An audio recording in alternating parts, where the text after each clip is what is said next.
Hello friends, good afternoon. My name is Dikens Kumar Sinha and I welcome you to Tectonics Academy. आज हम लोग friends Bihar current affairs के series में next video करने जा रहे हैं। बिहार करंट अफेयर्स एसपीडी के थ्रू कर रहे हैं 2023 का। ये बीपीएससी के साथ साथ में और भी जो बिहार गवर्नमेंट का एग्जाम होता है उसमें ये हेल्पफुल होगा फ्रेंड्स। तो आज करते हैं, आज हम लोग बिहार का सेंसस देखने वाले हैं। तो देखते हैं, टाइम ना लेट करते हुए ज़्यादा। बिहार में कुल जनसंख्या कितना है फ्रेंड्स, आप लोग बता चुके हैं। बिहार में कुल जनसंख्या 10,40,99,452 है। इसमें 452 याद रखिएगा, क्योंकि क्या होगा ना 10,40,99,000 और 452, 453, 455 दे देगा आप लोग को, इसलिए याद रखिएगा 452 याद रखिएगा 452। इसमें ये पुरुषों का कितना है 52% है, 52.14। तो ये 52 हो गया, तो ये कितना हो जाएगा 48। तो ये 52 से थोड़ा ज़्यादा है, तो 48 से थोड़ा सा कम हो जाएगा ये। तो ऐसे याद रख लीजिए कि 50-50 नहीं है, 50 से 2% से थोड़ा सा ज़्यादा ये है, 2% से थोड़ा सा कम ये है। तो 2% बढ़ा दीजिए तो 52 हो जाएगा, या 48 हो जाएगा। उससे भी थोड़ा सा ज़्यादा, उससे भी थोड़ा सा कम, ऐसे याद हो जाएगा। 2% याद रखिएगा, मार्जिन जेंट्स ज़्यादा लेके चल रहे हैं। बिहार देश में कितना, बिहार का जो पॉपुलेशन जो इतना है, बिहार में कौन से नंबर पर आता है फ्रेंड्स, तो तीसरे स्थान पर आता है। कुल जनसंख्या, देश की जनसंख्या का कितना परसेंट है, जो जितना जनसंख्या है, जो कुल देश की जनसंख्या का कितना परसेंट है, 8.6% आता है। सबसे ज़्यादा जनसंख्या वाला मतलब कि अभी देखते हैं जिला, देखते हैं सबसे ज़्यादा जनसंख्या कहाँ होगा। ऑब्वियस बात है पटना में ही होगा, क्योंकि पटना कैपिटल है। उसके बाद फिर पूर्वी चंपारण आता है, पश्चिमी चंपारण नहीं है फ्रेंड्स, ये पूर्वी चंपारण है, ईस्ट चंपारण है। तो पटना, उसके बाद ईस्ट चंपारण, उसके बाद मुजफ्फरपुर, ध्यान रखिएगा। और सबसे कम जनसंख्या कहाँ है, सबसे कम जनसंख्या कहाँ है, शेखपुरा का है। शेखपुरा का है, वही शेखपुरा जिसको सबसे ज़्यादा फॉरेस्ट कम है। शेखपुरा का बता चुके थे ना कि नालंदा के ईस्ट में शेखपुरा, जहाँ पे फॉरेस्ट दम कम है, और जहानाबाद जहाँ पे फॉरेस्ट है ही नहीं, गायब हो चुका है। तो यही शेखपुरा जहाँ पे आपको क्या है, फॉरेस्ट कम है, वहाँ पे देखिए, वहाँ पे पॉपुलेशन भी कम है, आदमी भी कम है, और वहाँ पे फॉरेस्ट भी कम है, शेखपुरा। और उसके बाद फिर क्या, उसके बाद फिर शिवहर और अरवल। तो शिवहर तो वही जो सबसे छोटा है, और अरवल तो वही जो साउथ में छोटा है सबसे। तो ऐसे याद हो जाएगा, शेखपुरा और शिवहर और अरवल याद हो जाएगा। उसके बाद ग्रामीण जनसंख्या देखते हैं। तो ग्रामीण जनसंख्या में देखिएगा फ्रेंड्स, और शहरी जनसंख्या, यहाँ पे ग्रामीण जनसंख्या है और नीचे में शहरी जनसंख्या है। तो अब देखिएगा ना कि ग्रामीण जनसंख्या में 88 के आसपास है, ये 12 के आसपास है, तो हो जाएगा ना 88.71 ऐसे ही पूछता है कि बिहार में अर्बनाइजेशन कितना हुआ है। तो बिहार सेंसस के हिसाब से 11.29 हुआ है, मानी 11.3 है, ये 11.3 के आसपास, 11.2। अगर एग्जाम में एग्जैक्ट पूछ लेता है, एग्जैक्ट मारना है, क्योंकि बीपीएससी इसके लिए फेमस है। 11.29 ऐसे याद कीजिए, आप 11.3 याद कीजिए, लेकिन ध्यान रखिएगा कि एग्जैक्टली नहीं है, 11.29 है, 29 है ये, 11.3 हो गया। लेकिन अभी करंट में कितना है, मतलब अर्बनाइजेशन बिहार में, तो 15.3, 11.3 नहीं, इसमें से 4% बढ़ चुका है फ्रेंड्स, 15.3। लेकिन सेंसस तो 2011 में ही हुआ था ना, 2011 का सेंसस पढ़ रहे हैं ना अभी, तो हम लोग 2011 का सेंसस के हिसाब से 11.3 है। अभी करंट में बढ़ के हो चुका है अर्बनाइजेशन, 15.3 हो चुका है अब। लेकिन जब 11.3 देखिएगा, 100 में से घटाइएगा तो 88.7 के आसपास आएगा। तो यही ग्रामीण जनसंख्या है, याद हो जाएगा आप लोग का। अच्छा, ग्रामीण जनसंख्या सबसे ज़्यादा है कहाँ पे, तो पूर्वी चंपारण। अब देखिए, अभी जनसंख्या सबसे ज़्यादा है कहाँ पे, पटना में। तो पटना तो नहीं होगा ना, क्योंकि पटना तो ग्रामीण जनसंख्या नहीं, वहाँ पर तो शहरी जनसंख्या ज़्यादा है ना। तो पटना को हटा दीजिए ऊपर से, तो जहाँ जनसंख्या सबसे ज़्यादा है ना, पूर्वी चंपारण, मुजफ्फरपुर, उसी का नाम आ जाएगा। यहाँ पे ग्रामीण जनसंख्या वहाँ पे सबसे ज़्यादा रहता है, पूर्वी चंपारण और मुजफ्फरपुर। थर्ड नंबर में आ जाएगा मधुबनी। सबसे कम जनसंख्या, ग्रामीण जनसंख्या सबसे जनसंख्या कम कहाँ रहते हैं, तो जहाँ जनसंख्या कम है वहीं ग्रामीण जनसंख्या कम है। ग्रामीण जनसंख्या कम कहाँ है, शेखपुरा, शिवहर, अरवल पढ़े थे ना अभी, तो उसी शेखपुरा, शिवहर, अरवल उसी का लिस्ट में नाम रह जाएगा। ट्रिक से मतलब समझ के पढ़ गए तो याद हो जाएगा आसानी से। फिर उसके बाद शहरी जनसंख्या देख लेते हैं, सबसे ज़्यादा कहाँ, तो शहरी जनसंख्या सबसे ज़्यादा कहाँ होगा, पटना में ही होगा। ऑब्वियस सी बात है कि जहाँ डेवलप ज़्यादा है। उसके बाद भागलपुर है, डेवलप है, सिटी है ना भागलपुर। उसके बाद गया है, ये हो जाएगा। उसके बाद फिर यहाँ पे वही है शिवहर, यहाँ पे बस देखिए, यहाँ पे देखिए कि शेखपुरा जो रहते थे ना, शेखपुरा हट गया है, यहाँ पे आ गया है शिवहर और अरवल। शिवहर अरवल वैसे ही है कि शहरी जनसंख्या न्यूनतम, और लेकिन यहाँ पे शहरी जनसंख्या न्यूनतम कैमूर आ गया है, हिल एरिया है ना फ्रेंड्स, इसलिए ये शिवहर, अरवल और कैमूर आ जाएगा। दशकीय वृद्धि, मैंने 10 साल में पॉपुलेशन में कितना वृद्धि हुआ है, तो राष्ट्रीय नेशनल एवरेज रहा है हमारा 17.7% दशकीय वृद्धि में, और हमारा बिहार का कितना रहा है, 25.42 रहा है। दशकीय वृद्धि ज़्यादा है ना, बिहार का दशकीय वृद्धि 25.42 है, 25.42 है, मैंने 25.42 है, और इसका सोचिए 17.7 ही है, तो कितना 7.7% ज़्यादा है ये।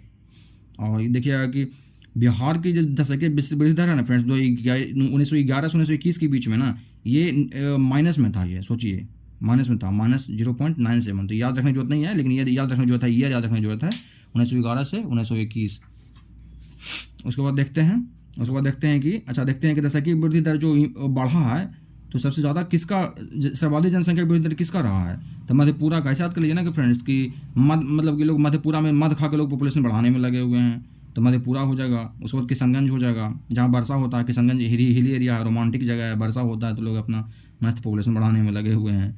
अररिया भी उधर ही है, अररिया पूर्णिया कटिहार सब ईस्ट में ही है ना। तो सबसे ज़्यादा मधेपुरा, जहाँ मध खाते हैं लोग। और उसके बाद किशनगंज और अररिया। जनसंख्या वृद्धि दर ऐसे याद रखिए। न्यूनतम जनसंख्या वृद्धि दर कहाँ पे है? तो न्यूनतम जनसंख्या वृद्धि दर हो गया आपका, मतलब 10 साल में न्यूनतम कहाँ पे बढ़ा है? तो गोपालगंज में सबसे कम बढ़ा है। इसके बाद फिर अरवल और दरभंगा है। तो गोपालगंज तो समझ गए ना, जो मुस्लिम पॉपुलेशन है, वेस्ट में है, यूपी बॉर्डर पे। और उसके बाद अरवल है, और उसके बाद दरभंगा है। जनसंख्या घनत्व देखते हैं, पॉपुलेशन डेंसिटी देख लेते हैं। नहीं याद होगा ना तो सबसे ऊपर वाला तो याद रखिएगा, मोस्ट इंपॉर्टेंट है। आप कोशिश कीजिएगा 3 सीक्वेंस में याद रखने का, क्योंकि बीपीएससी आजकल देख रहे हैं कि सीक्वेंस में पूछ लेता है, 2-3 को अरेंज करने के लिए पूछ लेता है। पॉपुलेशन डेंसिटी देखते हैं फ्रेंड्स, तो 1106 है। नेशनल कितना है? नेशनल पॉपुलेशन डेंसिटी कितना है? 382। और बिहार का कितना है? 1106 है। अब देखते हैं कि डेंसिटी सबसे ज़्यादा है कहाँ पे? सबसे छोटा है कौन? शिवहर। तो वहाँ पॉपुलेशन डेंसिटी सबसे ज़्यादा होगा, ऑब्वियस सी बात है, तो शिवहर हो गया। और उसके बाद पटना का नंबर आ रहा है, क्यों? क्योंकि कैपिटल है तो बहुत ज़्यादा भीड़ भाड़ रहता है यहाँ पे, इसलिए पटना हो गया। उसके बाद दरभंगा है। और फिर उसके बाद देखते हैं कि सबसे कम जनसंख्या घनत्व तो कहाँ रहेगा फ्रेंड्स? हिल एरिया में जहाँ रहेगा। तो कैमूर क्या है? हिल एरिया है, तो वहाँ पर जनसंख्या घनत्व तो सबसे कम होगा, क्योंकि पहाड़ रहता है ना, तो कहाँ आदमी कहाँ रहेंगे? सब हिल एरिया में, तो वो हो गया। उसको जमुई बांका सब नीचे वाला एरिया है, जमुई बांका। तो इसलिए सब जमुई बांका देख लीजिए ना, जमुई बांका कहाँ पे है? ये देखिए, जमुई बांका सब नीचे वाला एरिया है, और कैमूर हिली एरिया है। तो इस समय जनसंख्या घनत्व सबसे कम है। उसके बाद नेक्स्ट देख लेते हैं फ्रेंड्स, लिंगानुपात देख लेते हैं। तो बिहार का लिंगानुपात कितना है? 918 है। और नेशनल कितना है? नेशनल एवरेज कितना है लिंगानुपात? 943, 943।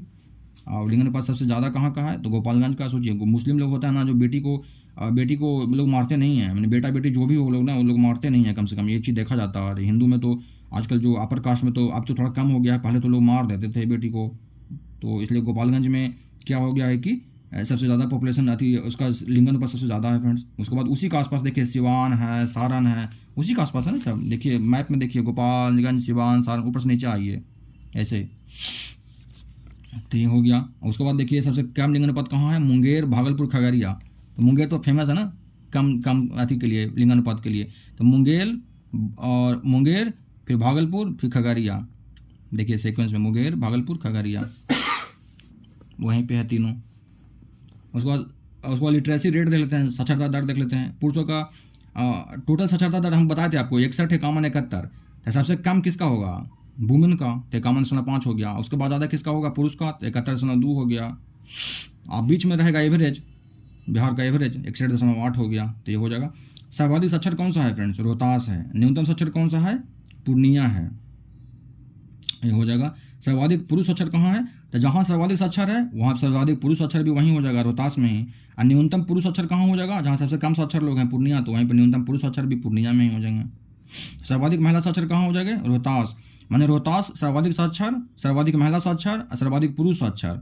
सर्वाधिक ज़्यादा साक्षर किसी का पूछ ले तो रोहतास हो जाएगा, और सबसे कम साक्षर में पूछ ले तो पूर्णिया। सबसे कम पुरुष साक्षर में तो पूर्णिया, लेकिन सबसे कम महिला साक्षर पूछ ले तो सहरसा हो जाएगा। ये याद रखिएगा, मोस्ट इंपॉर्टेंट है, ये पूर्णिया नहीं है, ये सहरसा है,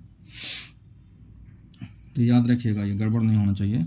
और राष्ट्रीय स्तर पे बिहार पुरुष तथा महिला साक्षर दोनों के संदर्भ में सबसे नीचे स्थान पर है। बिहार में अगर पूछ ले कि इंडिया के रेट पे, इंडिया के अति में पूछ ले एस्पेक्ट में कि सबसे कम साक्षरता कहाँ है, तो बिहार का ही है, पुरुष में भी, महिला में भी, या टोटल में भी। बिहार का महिला साक्षरता सोचिए, देखिए 2001 में कितना था? 33.57% मात्र था। अभी बस एक दिमाग में रखने के लिए देख लीजिए, कंपेरिजन करने के लिए। अब 2001 में इतना है, 2011 के सेंसस में कितना है? 11 के सेंसस में 51% पहुँच गया है, 51% पहुँच गया है ना महिला का साक्षरता, उसमें मात्र 33% था। सर्वाधिक साक्षरता कहाँ सबसे ज़्यादा है? बता चुके, रोहतास में। उसके बाद फिर सर्वाधिक साक्षर कहाँ? रोहतास के बाद पटना, और फिर भोजपुर। ऑब्वियस बात है, पटना क्योंकि कैपिटल है ना, तो रोहतास के बाद पटना आता है। और सबसे कम पूर्णिया के साक्षर लोग हैं। और उसके बाद सीतामढ़ी वही नेपाल बॉर्डर पे, पूर्णिया, सीतामढ़ी, कटिहार, ये हो गया। शिशु की जनसंख्या देख लीजिए, चाइल्ड का पॉपुलेशन। सर्वाधिक जनसंख्या वाला जिला कौन सा है शिशु के जनसंख्या में? पूर्वी चंपारण, सर्वाधिक जनसंख्या वाला जिला, सबसे ज़्यादा जनसंख्या शिशु का है पूर्वी चंपारण में, और न्यूनतम जनसंख्या वाला जिला कौन सा है? शेखपुरा। तो पूर्वी चंपारण हो गया और शेखपुरा हो गया, तो दोनों याद कर लीजिएगा। उसके बाद देखते हैं लिंग, शिशु का लिंगानुपात देखते हैं। ये तो शिशु का पॉपुलेशन था फ्रेंड्स, शिशु का लिंगानुपात देखते हैं। तो शिशु का लिंगानुपात बिहार में कितना है? अच्छा, अभी बताए हैं कि लिंगानुपात बिहार में कितना है? 918, इंडिया का 943, और शिशु लिंगानुपात में बिहार 935 है, 935 है, और नेशनल का 919 है, याद रखिएगा। और शिशु का पॉपुलेशन में सबसे ज़्यादा अभी बताए हैं पूर्वी चंपारण, और सबसे कम शेखपुरा में। अब शिशु लिंगानुपात में सबसे ज़्यादा कहाँ है? किशनगंज, सबसे कम वैशाली। ये हो जाएगा। अनुसूचित जाति का देख लेते हैं, अनुसूचित जाति अनुसूचित जनजाति का देख लेते हैं एक बार। तो अनुसूचित जाति जो है फ्रेंड्स, अनुसूचित जाति जो है मतलब कि 15.9% अनुसूचित जाति है, ठीक है ना। सबसे ज़्यादा जनसंख्या कहाँ है अनुसूचित जाति का? SC का, शेड्यूल कास्ट का, गया में। और न्यूनतम जनसंख्या कहाँ है? शिवहर में। और सर्वाधिक जनसंख्या प्रतिशत के देखेंगे तो गया में ही है। मैंने सर्वाधिक जनसंख्या या प्रतिशत पूछे या नंबर के बेसिस से पूछे तो गया ही है, जहाँ SC का पॉपुलेशन सबसे ज़्यादा है। और अगर कम पूछे तो सबसे ज़्यादा नंबरिंग में तो शिवहर सबसे कम है SC का पॉपुलेशन, लेकिन परसेंटेज कम पूछे तो किशनगंज में सबसे कम SC का पॉपुलेशन। ये हो गया। और उसके बाद ST का देख लीजिए, अनुसूचित जनजाति का देख लीजिए। तो ST में देख लीजिए कि यहाँ पर गलती दे रखा, 13% दे रखा, नहीं 1.3 हो जाएगा। 1.3% है ST का पॉपुलेशन बिहार में टोटल। और उसमें से सबसे ज़्यादा ST कहाँ पे है? तो पश्चिम चंपारण, जो हिमालय के एरिया के आसपास है, उधर चले जाता है, उधर सबसे नॉर्थ में पश्चिम चंपारण। उसके बाद न्यूनतम जनसंख्या कहाँ है? शिवहर। तो यही शिवहर, यही शिव भोले बाबा का शिवहर, याद कर लीजिए, भोले बाबा का शिवहर। यहाँ पे SC भी सबसे कम है और ST भी सबसे कम है। तो याद कर लीजिए ना कि भोले बाबा का शिवहर जो है ना, वहाँ पे SC ST दोनों सबसे कम पॉपुलेशन में है। वहाँ पे मतलब कि बाकी लोगों का पॉपुलेशन ज़्यादा है, अपर कास्ट का, ऐसे याद कर लीजिए। SC ST का पॉपुलेशन सबसे कम है शिवहर में, याद हो जाएगा। और परसेंटेज वाइज पूछेगा तो SC का पॉपुलेशन किशनगंज में कम है, लेकिन यहाँ पे सर न्यूनतम जनसंख्या प्रतिशत पूछेगा तो औरंगाबाद, खगड़िया, समस्तीपुर में सबसे कम है, ठीक है। तो देख लीजिए, सर्वाधिक जनसंख्या पश्चिम चंपारण, और सर्वाधिक जनसंख्या प्रतिशत पूछे तो यहाँ भी पश्चिम चंपारण। जिस तरह से SC का पॉपुलेशन सबसे ज़्यादा नंबर में और परसेंटेज में गया था, यहाँ पे सबसे ज़्यादा ST का पॉपुलेशन परसेंटेज में और नंबर में दोनों में पश्चिम चंपारण है। और न्यूनतम जनसंख्या ST का शिवहर में है, और परसेंटेज बेसिस से पूछ लेगा तो औरंगाबाद, खगड़िया, समस्तीपुर में, ये सब तीनों में बहुत कम आता है, 0.04% आता है। उसके बाद धार्मिक पॉपुलेशन जनसंख्या देख लीजिए, हिंदू धर्म सबसे ज़्यादा है फ्रेंड्स बिहार में, 82% से भी ज़्यादा है। तो अभी थोड़ा सा नीचे देख लीजिए कि हिंदू, मुस्लिम और ईसाई 3 लोगों का देख लीजिए। तो हिंदू का 82% से ज़्यादा थोड़ा सा है, मुस्लिम का 16 से थोड़ा ज़्यादा है, और ईसाई का 0.12 है। बाकी जो पूछ लेगा बौद्ध, सिख, जैन, ये सब बाकी सब मार दीजिएगा 0.02 मार दीजिएगा। तो बस तीनों याद रखिएगा तो हो जाएगा काम। बिहार में सर्वप्रथम जनगणना कब हुआ था? 1872 में हुआ था। जबकि नियमित रेगुलर रूप से कब हो रहा है? 1881 से हो रहा है नियमित रूप से। 2011 का जनगणना के अनुसार कुल जनसंख्या की 8.6% आबादी भारत का जो है बिहार में निवास करती है, ठीक है ना फ्रेंड्स, बता चुके हैं। और 2021 में जनगणना में यह दर 8.07 था। हमने सोचिए 2001 के जनगणना के हिसाब से बिहार में जो इंडिया का टोटल पॉपुलेशन का 8.07% ही रहते थे, लेकिन अभी जो 11 के जनगणना के हिसाब से 8.60 रहते हैं टोटल इंडिया का पॉपुलेशन बिहार में। तो ये बढ़ते जा रहा है, घटना चाहिए, बढ़ रहा है। बिहार की जीवन प्रत्याशा कितना है? 68.9। अगर पूछे जिस तरह से अर्बनाइजेशन का बता चुके हैं आप लोग का, अर्बनाइजेशन पूछे अगर इंडिया के सेंसस के हिसाब से पूछे तब क्या बताइएगा? 11.3। और ऐसे पूछ दे कि करंट में भी कितना है तो 15.3। अब ये जीवन प्रत्याशा माने कि एवरेज रेट जीने का कितना है आदमी को बिहार में, तो ऐसे सेंसस के हिसाब से पूछे तो 68.9, लेकिन ऐसे पूछे तो ये हो जाएगा 69.5 हो जाएगा, 69.5 हो जाएगा। तो ये हो गया फ्रेंड्स। और उसके बाद देख लीजिए बिहार जनगणना में, तो आप एक बार थोड़ा सा वैसे ये कि देख लीजिए, ये पॉइंट एक बार देख लीजिए खाली कि दशकीय वृद्धि जो हुआ है ना, जो अभी हम लोग का 25.4 है ना, 17.7 है इंडिया का, और बिहार का 25.04 है ये। तो ये 1991 से 2001 के बीच में देखेंगे 10 साल पहले तो 28% ये था दशकीय वृद्धि। यानी इस दशक में हमारा इतना % पॉपुलेशन बढ़ा था, 28.62, बहुत ज़्यादा था। अभी दशकीय वृद्धि घट रहा है, तो ये अच्छा सिंबल है ना, पॉपुलेशन घट रहा है थोड़ा सा। अभी देख लेते हैं लिंगानुपात जनसंख्या। ये टेबल याद करने की जरूरत नहीं है, बस ऊपर वाला देख लीजिए कि लिंगानुपात जो है ना महिलाओं का फ्रेंड्स, अभी हम लोग का लिंगानुपात कितना है? 918 है, लेकिन यही 918 लिंगानुपात जो है ना हम लोगों का लिंगानुपात, ये 919 था पहले। इसका मतलब लिंगानुपात भी खराब हुआ है हम लोग का, लिंगानुपात खराब हुआ है हम लोग का। जनसंख्या घनत्व देखते हैं हम लोग, अभी 1106 हो चुका है, पहले 881 था, माने ये भी खराब हो गया है। जनसंख्या डेंसिटी बढ़ रहा है, पॉपुलेशन लोगों का जनसंख्या का डेंसिटी बढ़ रहा है लोगों का, ये भी खराब हुआ है। अच्छा, साक्षरता बढ़ा है फ्रेंड्स, पहले था नहीं, ये तो ये बता ही चुके हैं आपको, 61, 71, 51, तो इसमें तो कुछ करने की जरूरत है नहीं आप लोग का। अच्छा, बिहार में एक थोड़ा प्रमंडल देख लीजिए, प्रमंडल 9 बिहार में पता है ना आप लोगों के 9 प्रमंडल आते हैं तो टोटल, तो 9 प्रमंडल आते हैं, और उसमें से देख लीजिए कौन कौन प्रमंडल है। और तो इसको आप हम मैप के थ्रू आप लोग करवा देते हैं। और सबसे ज़्यादा ये इंपॉर्टेंट ये है कि सबसे कम जो कौन सा प्रमंडल में सबसे कम जिला है, तो याद कर लीजिए भागलपुर प्रमंडल। भागलपुर प्रमंडल में मात्र 2 जिला आता है फ्रेंड्स, एक बांका आता है, एक भागलपुर आता है। तो ये सबसे ज़्यादा तो किस में आता है, ज़्यादा 3 में आता है। पटना में देखिए, पटना प्रमंडल में भी 6 जिला आता है। मुंगेर प्रमंडल में भी देखिएगा तो अब 6 जिला आता है। और तिरहुत प्रमंडल में भी देखिएगा तो 6 जिला आता है, जो मुजफ्फरपुर वाला है, तो 6 तीनों में आता है। तो अभी हम मैप के थ्रू आप लोग करवा देते हैं। थोड़ा मैप देख लीजिए, ये मैप है बिहार का, दिख रहा होगा आप लोगों को। तो इसमें देख लीजिए, ऊपर से देख लीजिए, ये तिरहुत प्रमंडल है। तिरहुत है, दरभंगा, कोसी, पूर्णिया, 4 प्रमंडल ऊपर हो गया। तिरहुत, दरभंगा, कोसी और पूर्णिया 4 प्रमंडल हो गया। और ये और आप लोगों को ये हो गया 2 3 4 5 हो जाएगा ना फ्रेंड्स। एक तो ये हो गया गोपालगंज, सिवान, छपरा वाला हो गया ना। एक सेकंड रुक जाइए, गोपालगंज, सिवान, छपरा वाला ये सारण प्रमंडल हो गया ना, ये सारण वाला प्रमंडल हो गया, सारण प्रमंडल हो गया, जो जिसका हेडक्वार्टर छपरा है। तो ऊपर में 5 हो जाएगा आप लोगों का, सारण, तिरहुत, दरभंगा, कोसी एंड पूर्णिया। सारण, तिरहुत, दरभंगा यहाँ पे लिखे नहीं है, सारण छूट गया लिखने में। तो सारण, तिरहुत, दरभंगा, कोसी एंड पूर्णिया 5 के ऊपर में हो जाएगा प्रमंडल। 5 प्रमंडल गंगा के ऊपर में हो जाएगा, और गंगा के नीचे 4 प्रमंडल आप लोग हो जाएगा। कौन कौन? पटना, मगध, मुंगेर एंड भागलपुर, याद हो जाएगा ना, पटना, मगध, मुंगेर एंड भागलपुर। आप देख लीजिए, ऊपर में देखते हैं सारण हो गया। सारण में क्या क्या है? सारण बस ऊपर से 3 है, गोपालगंज, सिवान, सारण। जब सेक्स रेशियो इसका सबसे कम है ना, सेक्स रेशियो सबसे ज़्यादा है गोपालगंज का, सिवान का और सारण का। तो सारण प्रमंडल में हो गया गोपालगंज, सिवान, सारण, जिसका हेडक्वार्टर छपरा सारण में पड़ता है। सारण के नाम पे ही सारण प्रमंडल पड़ गया है, इसका हेडक्वार्टर इस सारण में ही है, छपरा में ही है। उसके बाद तिरहुत प्रमंडल में हो गया पश्चिम चंपारण, पूर्वी चंपारण, मुजफ्फरपुर, वैशाली, सीतामढ़ी और शिवहर, इतना हो गया तिरहुत प्रमंडल में। इसका हेडक्वार्टर हो गया मुजफ्फरपुर, जो मेन सिटी है। उसके बाद फिर दरभंगा प्रमंडल, दरभंगा में हो जाएगा आप लोग का मधुबनी, दरभंगा और समस्तीपुर, 3 ही आ रहा है मात्र। इसका हेडक्वार्टर कहाँ हो जाएगा? ऑब्वियसली दरभंगा, क्योंकि उसका मेन सिटी है। उसके बाद कोसी प्रमंडल, तो कोसी में ऊपर से नीचे आ जाइए, सुपौल, मधेपुरा, सहरसा, ठीक है। इसका हेडक्वार्टर कहाँ हो जाएगा? सहरसा में ही होगा ना, यहाँ पे ये कोसी डिवीजन का। फिर पूर्णिया डिवीजन का हो जाएगा आपको किशनगंज, अररिया, पूर्णिया, कटिहार, तो इसका पूर्णिया में हो जाएगा, पूर्णिया डिवीजन का पूर्णिया हेडक्वार्टर हो जाएगा। उसके बाद फिर नीचे देख लीजिए पटना, तो पटना में देख लीजिए कि आपको नीचे से कैमूर, रोहतास, बक्सर, भोजपुर और पटना, नालंदा, ये 6 आता है टोटल, 6 जिला आता है ये। इसका हेडक्वार्टर कहाँ है? इसका हेडक्वार्टर कहाँ हो जाएगा? पटना में हो जाएगा। अच्छा, कैमूर का हेडक्वार्टर भभुआ है फ्रेंड्स, याद कर लीजिए। रोहतास का सासाराम है। कभी आप लोग को सासाराम दे देता ना तो कंफ्यूज हो जाइएगा कि सासाराम है कहाँ, जिला तो है ही नहीं सासाराम।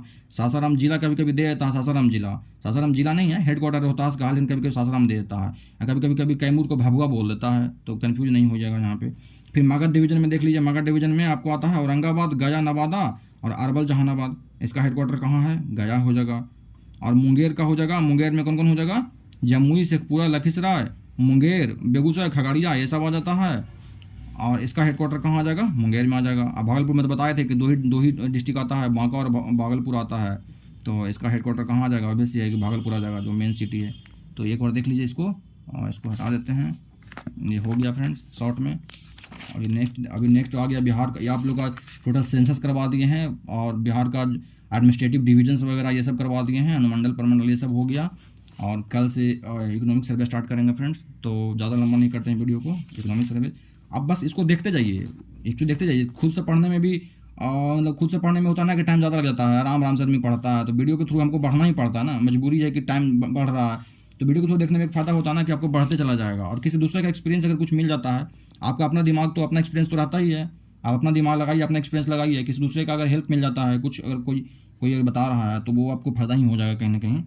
तो मिलते हैं फ्रेंड्स। जिस तरह से एंशिएंट इंडिया का आप लोग का सारा हम वीडियो बनाने के बाद हम कंपाइल करके एक वीडियो बना के दे दिए हैं। अब एंशिएंट इंडिया का आप देख सकते हैं, एंशिएंट इंडिया का पूरे वीडियो को हम अच्छे तरीक़ा से बुक के थ्रू और लूसेंट के थ्रू, दोनों का हम मिला करके मिक्सचर स्टोरी के थ्रू कनेक्ट करके एंशिएंट इंडिया हम बनाए हैं। एंशिएंट इंडिया हम आप लोग को दे दिए हैं सारा का सारा कंपाइल करके। 6 घंटे का वीडियो है फ्रेंड्स, देख लीजिएगा ना, तो पूरा एंशिएंट इंडिया अच्छे हो जाएगा आप लोगों का। और अगर 6 घंटा नहीं देखना चाहते हैं ना, तो 17-18 को वीडियो है 20-20 मिनट का, उसका खाली आप जाकर स्क्रीनशॉट ले लीजिए एक बार। एग्जाम में जा करके ना आप 10 से 15 मिनट में आप बताइए 15-16 को पेज है, अगर आपको रिवीजन नहीं रहेगा तो 15-16 पेज कितना देर लगेगा आपको देखने में। 15-16 को स्क्रीनशॉट रहेगा तो हम एक बोर्ड पे लिखते हैं उसी को वीडियो बनाते हैं, तो 15-16 नहीं 20 को मान लो स्क्रीनशॉट आएगा तो 20 को स्क्रीनशॉट को रिवाइज करने में कितना देर लगेगा, 20 मिनट। एक स्क्रीनशॉट का 1 मिनट, मैंने सोचिए आप एग्जाम से पहले 20 मिनट में चाहिएगा तो एंसेंट हिस्ट्री को पूरा रिवाइज कर सकते हैं आप। इसलिए वीडियो जरूर देखिए आप जा करके उसको, अगर नहीं देखना है तो कम से कम स्क्रीनशॉट लेकर रख लीजिए। एग्जाम में जाने से पहले आप आधा घंटा पहले उसको देख लीजिएगा ना, तो आधा घंटा में पूरा एंसेंट हिस्ट्री रिवाइज हो जाएगा फ्रेंड्स आपका उसके। तो ठीक है फ्रेंड्स, वीडियो को शेयर सब्सक्राइब लाइक जरूर कीजिए फ्रेंड्स, और मिलते हैं नेक्स्ट वीडियो में। Thank you.